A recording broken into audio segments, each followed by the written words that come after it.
Shut up, you. Shut up. No. I hear that you spend a lot of time on chit-chat, that you are chatting on social media.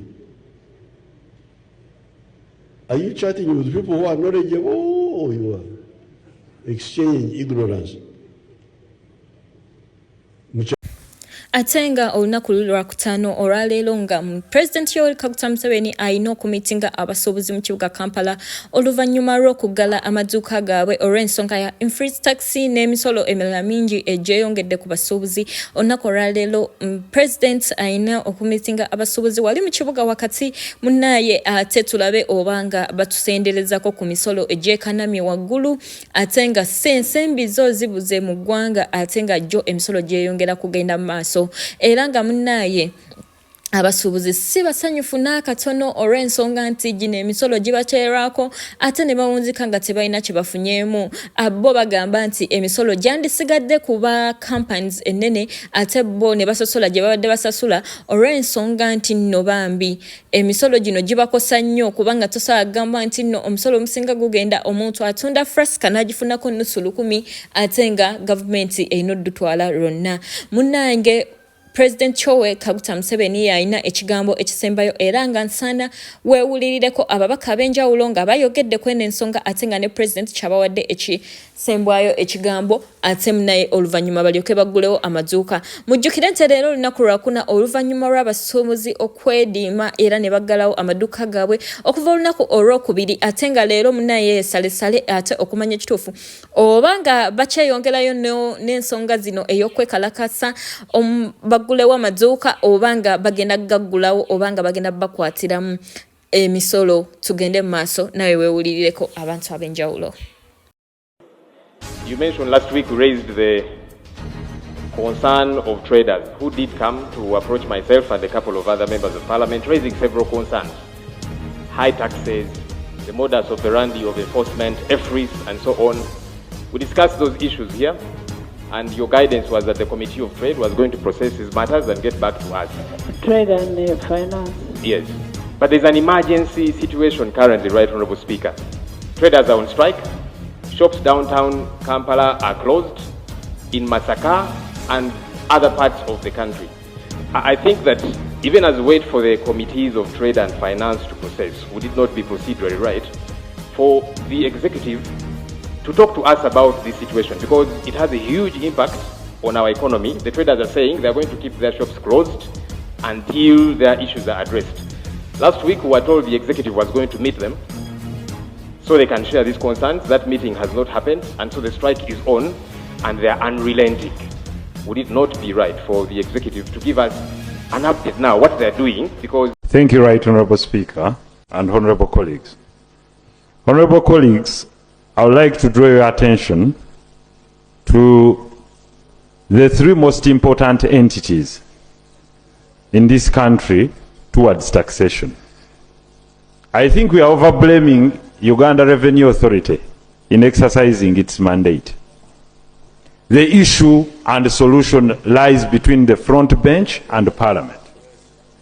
Ministry of Finance proposes the taxes. Every single financial year, we sit in this House and we legislate to impose taxes on the people. Right Honourable Speaker, I would like to thank you this time for bringing such level of awareness and the traders for rising up at this critical moment in time, because it offers an opportunity.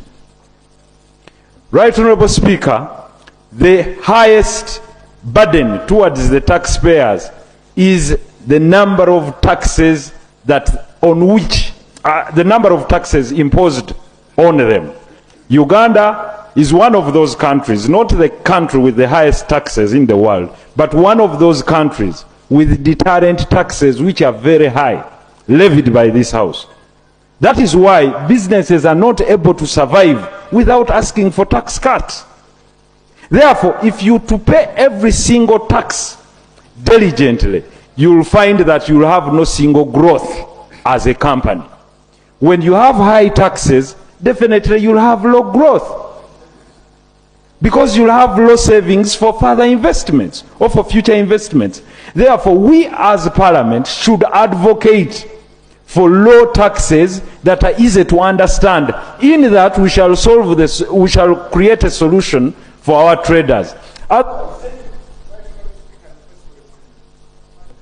Otherwise, continuously sending them to the president will not help, because the solution lies with us here in the House.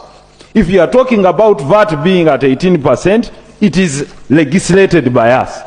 It is us with the powers to lower it to 14, 13, or even 10%, depending, because we have the mandate of our people. But there is a big disconnect between us and the Ministry of Finance. The Minister of Finance and the legislators of the people must box ourselves into a room and say this to ourselves: we need revenue, we need to support a budget. But how do we achieve it? Shall we go for high direct taxes, or we expand the tax base like the Speaker asked?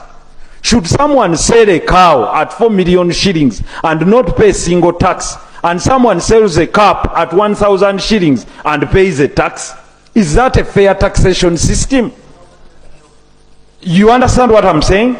So, if we don't have an equitable taxation system, should I sell land and get 300 million shillings in form of profit and not pay even 0.5 tax? And someone sells a flask and pays 30% taxes, VAT, excise duty, etc.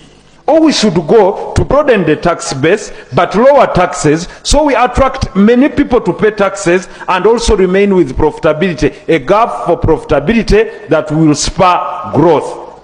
Therefore, I would like to thank you, the House, that for the first time we are now seated in the House discussing the real economics, where politics meets economics, and this is a taxation and appropriation. Therefore, I would like to request, Right Honourable Speaker, that today might not be the time to debate conclusively the matter of tax.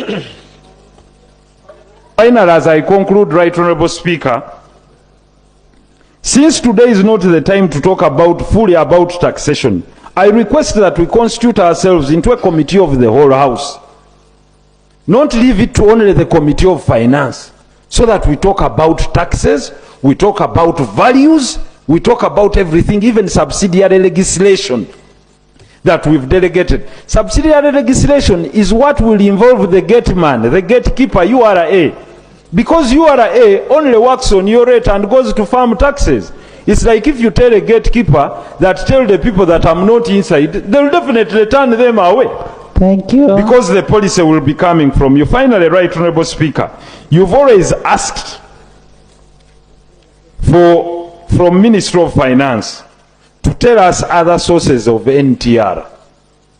Government companies have been the biggest defaulters of tax, and those choosing to be exempted from taxation, because they also know that there is no sane company in this environment that can be profitable with such taxation. That is why we are here to bail out Uganda Telecom, UBC, Uganda Railways, etc. Because they also New Vision, because they also know that with this kind of we fidgeted. That's the right one. Netulondo omuntu omu ku buli district. Netuddako omu ku buli sector. Twagenza okumala nga tuli 3 mu abo. Nga batugambye 2 mu abo. Nendagira Chief Executive Officer kwa chairman yabadde tannadda nti buli gwe tuwandiise bamusekuka muyingireyo. Amasimu negatandika okukuba ne wali wennyini ne tulema okumanaginga crisis eyazeeko ne tuyisa resolution bwet namba emu buli muntu yenna eyakoze covid mukeere wano tupaakinge costa zaffe tulinye tugende bwe tutuukayo ffenna tuyingire naye abasootinga lisiti eno si ffe State House olukalala lwe bapimye ku covid kye kikulu ennyo ku ffenna kuba tetwagala kulwaza president. Naye ekyali sitye n'ekolebwa abantu tetujja gisaamu kitiibwa, bo be baba bagisaamu ekitiibwa. Bwe batuyita ffenna tugende tugaanire ku ne tuyisa resolution ey'okubiri nti abantu abasookayo munda nga tebannateesa na president bawanike emikono oba omuku asabe nti owekiibwa president abasuubuzi balina ennaku bangi naye abazzeeko tubadde batono babalemedde tukusaba babakkirize bajje. President bw'agaana tukkirize tugende maaso n'okuteesa, naye tetukola final decision.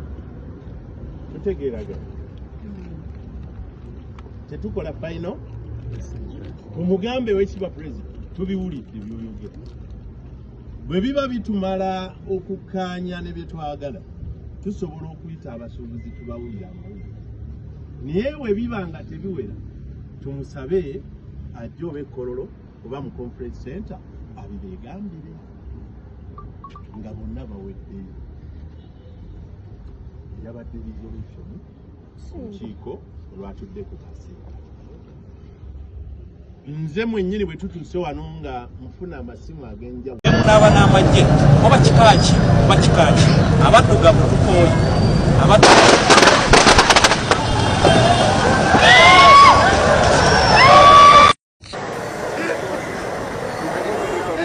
nze siva Kampala embeera gwe togiraba Kyagulanyi ayinza owambirawo n'agamba ekyo ekizimbe kikyo kyegeera mpandikako buwandiisi linnya lyange embeera etereera kati kaneerira akafeene tetujja kugulawo. Amaduuka twagaggadde emisolo mingi kati tulya kafene olaba ekyenkya twalinga tulya mmere kati tulya kafene. Kyagulanyi ayinza okugiraawo olaba waakuwa edduuka. Musibe mtamwena abawulirizi ba Grosh Media Entertainment essaawa ziri 8 ezakaita ku ssaawa 7 ez'ekirya ky'emisana. Mukulikeyo mwena gye muvudde leero olunaku lwakuna oluvannyuma lw'abasuubuzi batandika okwekalakasa mu kibuga Kampala era ne baggalawo amaduuka gaabwe bwe obadde ogoberera ennaku.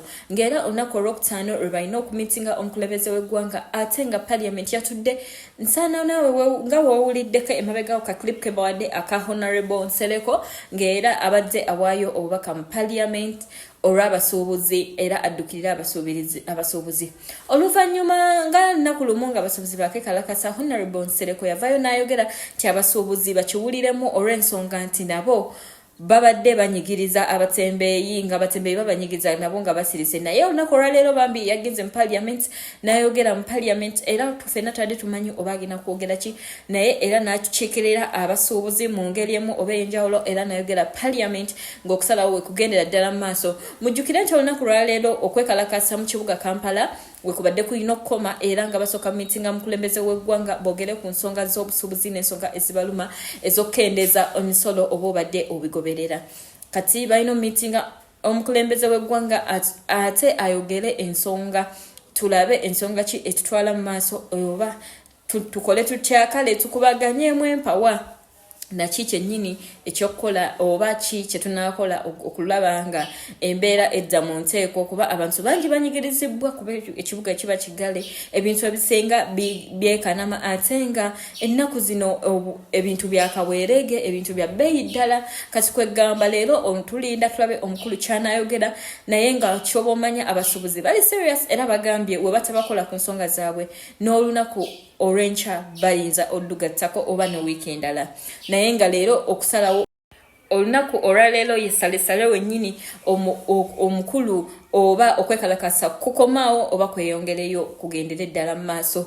Naye nga kubadde kwa mirembe nnyo era muzino ennaku teri kyogamba nti nno bamukubya tyagaso no yafunye bwati nedda kubadde kwa mirembe kuggalawo maduuka nakuba kwa mirembe era nga bambi abasuubuzi kye mwakoze kintu kirungi nnyo ate nga mugendera eddala mu maaso n'enkwatagana eyo kirungi mu ggwanga lyaffe okuba nga twekalakasiza ate nga abantu tebayiye musayi ate nga tuli ku nsonga enkulu mu Parliament. Abantu bangi ababaka bagenda bakyo kukyogerako okukiwaako ebirowoozo naye nga mulowooza ki kyennyini ekigenda mu maaso era ng'olunaku olwaleero mu kawungezi k'olwaleero tugenda bba tubawa ensonga n'okuteesaganya sayidi eyo kuvuddeyo kutya ate munnaye nga wetugendera ddala okulinda ekiddako kubanga munnaye ebintu bingi bikosebwa oli ku Grush Media Entertainment teweerabye okusubscribinga ate olikinge tugende ddala mu maaso Nera nga tuvuddeyo eyo mu nsonga z'abasuubuzi ate yo omuyimbi Spice Diana ne taata we ebikyagenda ddala mu maaso kuba omuzeeyi yavuddeyo n'agamba Spice Diana tamulabirangako ensonga emu oba endaba osaanazewulirireko naye ng'era tukwaniriza gwe wenna eyakatwegattako ku mukutu guno mugatta abantu mwebale nnyo abasubscribinga ate abakomenti nga mbagala nnyo mukama abankuumire atakuumira mpeera ate abawe ebirungi ne byemusaba abibagattireko buli kimu akibakubiseemu okyali ku Grush Media Entertainment YouTube enganzi ate eyesigika gamba wano tewabanga yadde ku muntu yadde omulema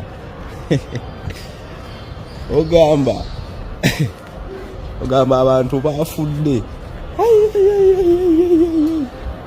mama nyabo inimbira bweti gyetwagala inimbira gyetwagala muse mu kibuga mbeera bweti ekikwata omwezi na gavumenti kenyini eba yenyamira tetuzikiza bannange misolo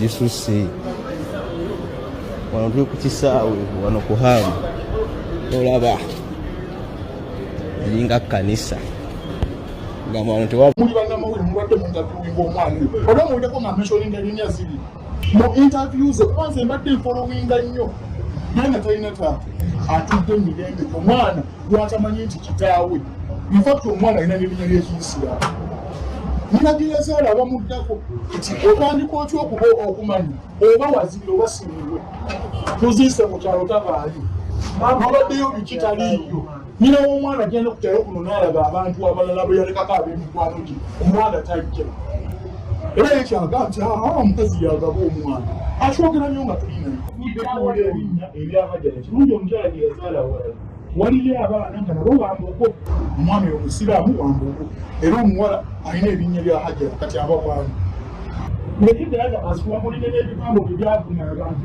bimumanyi yekka ndabye eddala nga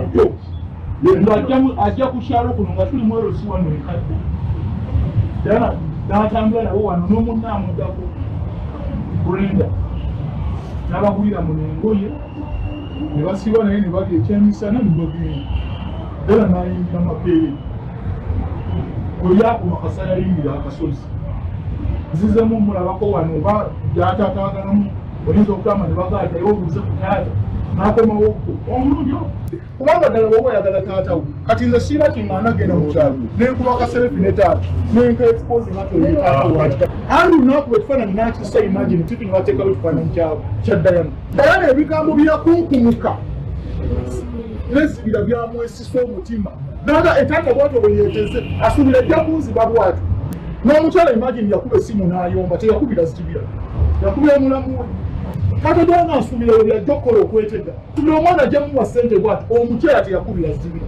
Diana yali Christmas oba eya last year yagenda ewa maama wa Mose yatwala ebintu bya ssente kati ebyo tutayagala kuyingiramu naye embeera yonna etuuka ng'olina okudda wa namugaala ogenda kukeera lumu taata akole ki kulabise ani yamanyako Diana mukitimuka kwemukola kutya nti eri omuntu alikola kukolako omuntu taata we tukwaziika Diana maama wa Diana yesikamaziika taata we omwana oyo yali akola mu lubiri nga ye makanika w'emmotoka za Ssaabasajja abantu bangi baali ab'ebitiibwa mukyala eyo Kakuuto baali bangi maama wa Diana yajeyo ng'abaddeko ga lubindi zino ennene ziringa emikebe bwegiti akola ki n'abantu bamwisamba n'atuula wali kubanga bamulaba kale era kati Kenzo ye personal assistant wa minister mu bed affairs mu byobulimi ebyo kati Kenzo yabimala ku ministry era nawudde Kenzo bakuwadde office ku ministry ya energy gwe PA wa minister via bed affairs ebyo mu bulimi kale weba ministry ya minerals Kenzo oli mu minerals zennyini mwazanyo. Oli mu minerals Kenzo Eddie Kenzo oli mu minerals. Kwa minister wa minerals Nyamutoro. Mazima. Ati Kenzo aina minerals zo mu buliri. Aineze gwanga the most powerful man. God have mercy upon mu ministry ya energy Eddie Kenzo. Yebusajja kati asinga amaanyi. Era ne saluti bazimukubira.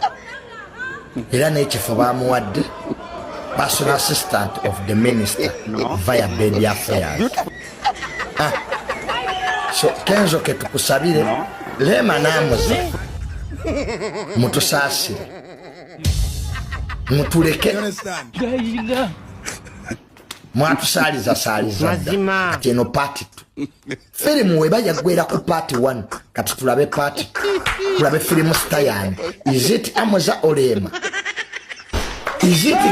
is it lwema okenzo abakazi kyembagamba nze abakazi muze wano junior nakukyawa tolifuna mukazi alinga nze kale women I'm telling you you will lose a man oja firiwa omusajja mazima bafunye babuloka b'amataka ofunye abavuzi ba taxi ko oli kubavuzi b'eggaali nayo you lose a man gwe gotalabamu mugaso baba mulabamu omugaso bamutwala kati Kenzo akyanonya president n'amubola era Kenzo kati wakwira president his excellency inzo w'omu buliri.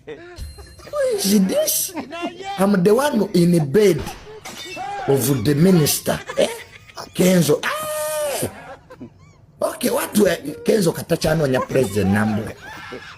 In fact, kati buli cabinet meeting eberawo buli lwa Monday nga ba minister basekanya president mu cabinet. Kenzo ajja kubabweru wa state house ngali abikajjo.